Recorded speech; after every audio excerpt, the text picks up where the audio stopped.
അദ്ദേഹത്തോട് ഞാൻ വിനയപൂർവ്വം പറയുന്നു, അവിടുത്തെ പഴയ ഹിസ്റ്ററിയൊക്കെ ഒന്ന് എടുത്ത് നോക്ക്, അല്ലെങ്കിൽ ആ നിയമസഭാ സെക്രട്ടേറിയറ്റിൽ അദ്ദേഹത്തിൻ്റെ സ്റ്റാഫിനോട് ഒന്ന് ചോദിക്കുക, ഇതാദ്യമായിട്ടാണോ എന്ന് ചോദിക്കുക. സ്പീക്കർ തെറ്റു പറയാൻ പാടില്ലല്ലോ, കസേരയിലിരുന്നുകൊണ്ട് അദ്ദേഹം തെറ്റാണ് പറഞ്ഞത്, തെറ്റാണ്, ചരിത്രത്തിൽ ആദ്യമാണെന്ന് പറഞ്ഞത്. ഈ നിയമസഭ തല്ലിപ്പൊളിച്ച് നോട്ടീസ് കൊടുത്തിട്ടാണോ?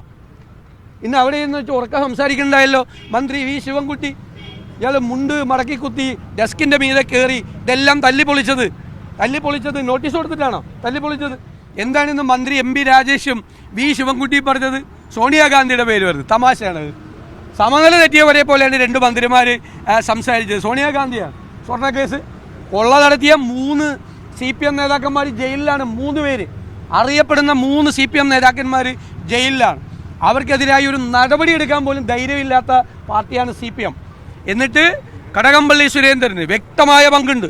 ഞങ്ങൾ ആരോപണം ഉന്നയിച്ചു, കടകംപള്ളി സുരേന്ദ്രനെ അറസ്റ്റ് ചെയ്യാതിരിക്കാൻ, അല്ലെ വീണ്ടും ചോദ്യം ചെയ്യാതിരിക്കാൻ മുഖ്യമന്ത്രിയുടെ ഓഫീസിൽ നിന്ന് സമ്മർദ്ദമാണ്.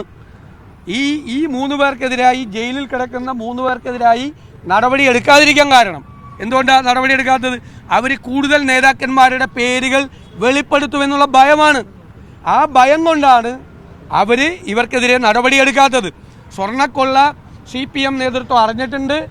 ആ നേതൃത്വം അറിഞ്ഞിട്ടും വീണ്ടും ഒന്നുകൂടി കൊള്ള നടത്തിയാൻ 24-ലും 25-ലും നടത്തിയ ശ്രമമാണ്.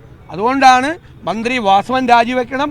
ഇനിയും ഇതിൽ ഉത്തരവാദികളായ ആളുകൾ ക്യൂ നിൽക്കുകയാണ്. ചർച്ച എന്നുള്ള ആവശ്യം, ഒരു ചർച്ചയുടെ ആവശ്യമില്ല.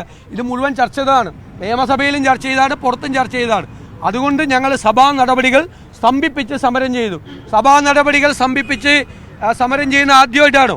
ആ സ്പീക്കർ അവിടെ ഇരുന്ന് പറഞ്ഞു ചരിത്രത്തിൽ ആദ്യമാണെന്ന്. അദ്ദേഹത്തോട് ഞാൻ വിനയപൂർവ്വം പറയുന്നു, അവിടുത്തെ പഴയ ഹിസ്റ്ററിയൊക്കെ ഒന്ന് എടുത്ത് നോക്ക്, അല്ലെങ്കിൽ ആ നിയമസഭാ സെക്രട്ടേറിയറ്റിൽ അദ്ദേഹത്തിൻ്റെ സ്റ്റാഫിനോട് ഒന്ന് ചോദിക്കുക, ഇതാദ്യമായിട്ടാണോ എന്ന് ചോദിക്കുക. സ്പീക്കർ തെറ്റു പറയാൻ പാടില്ലല്ലോ, കസേരയിലിരുന്നുകൊണ്ട് അദ്ദേഹം തെറ്റാണ് പറഞ്ഞത്, തെറ്റാണ്, ചരിത്രത്തിൽ ആദ്യമാണെന്ന് പറഞ്ഞത്. ഈ നിയമസഭ തല്ലിപ്പൊളിച്ച് നോട്ടീസ് കൊടുത്തിട്ടാണോ? ഇന്ന് അവിടെ നിന്ന് ഉറക്കം സംസാരിക്കുന്നുണ്ടായല്ലോ മന്ത്രി വി ശിവൻകുട്ടി. ഇയാൾ മുണ്ട് മടക്കി കുത്തി ഡെസ്കിൻ്റെ മീതെ കയറി ഇതെല്ലാം തല്ലിപ്പൊളിച്ചത് നോട്ടീസ് കൊടുത്തിട്ടാണോ തല്ലിപ്പൊളിച്ചത്?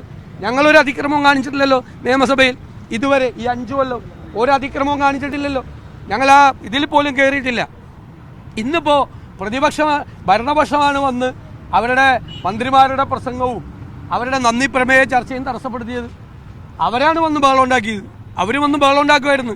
ആദ്യമായിട്ടാണ് അവരും വന്ന് ബഹളം ഉണ്ടാക്കുകയാണ്, മനസ്സിലായ? പിന്നെ അവർ വന്ന് ബഹളം ഉണ്ടാക്കിയതും അവരാദ്യമായിട്ട് ഇപ്പോൾ പുറത്തേക്ക് വന്ന് പ്രതിപക്ഷം വന്നതുപോലെ വന്ന് നിങ്ങളെ കണ്ടതൊക്കെ നല്ല കാര്യമാണ്. കാരണം ഇനി വരാൻ പോകുന്ന 5 കൊല്ലത്തേക്കുള്ള ഒരു റിഹേഴ്സലാണ് ഭരണകക്ഷി നടത്തിയത്. അവർ പ്രതിപക്ഷത്താവുമ്പോൾ ചെയ്യേണ്ട രീതി ഒരു റിഹേഴ്സൽ നടത്തിയതായിട്ടാണ് ഞങ്ങൾക്ക് ഇന്ന് തോന്നിയത്. മുദ്രാവാക്യം അവിടെ വന്ന് വെല്ലിൻ്റെ അടുത്ത് വന്ന് മുദ്രാവാക്യം വിളിച്ചതും പുറത്തേക്ക് ഇറങ്ങി വന്ന് മാധ്യമങ്ങളെ കണ്ടതും സാധാരണ പ്രതിപക്ഷം ചെയ്യേണ്ട ഒരു രീതി ഇപ്പോഴേ ഒരു റിഹേഴ്സൽ നടത്തിയതായിട്ടാണ് ഞങ്ങളെല്ലാവരും വിലയിരുത്തിയിരിക്കുന്നത്. അതുകൊണ്ട് കുഴപ്പമൊന്നുമില്ല.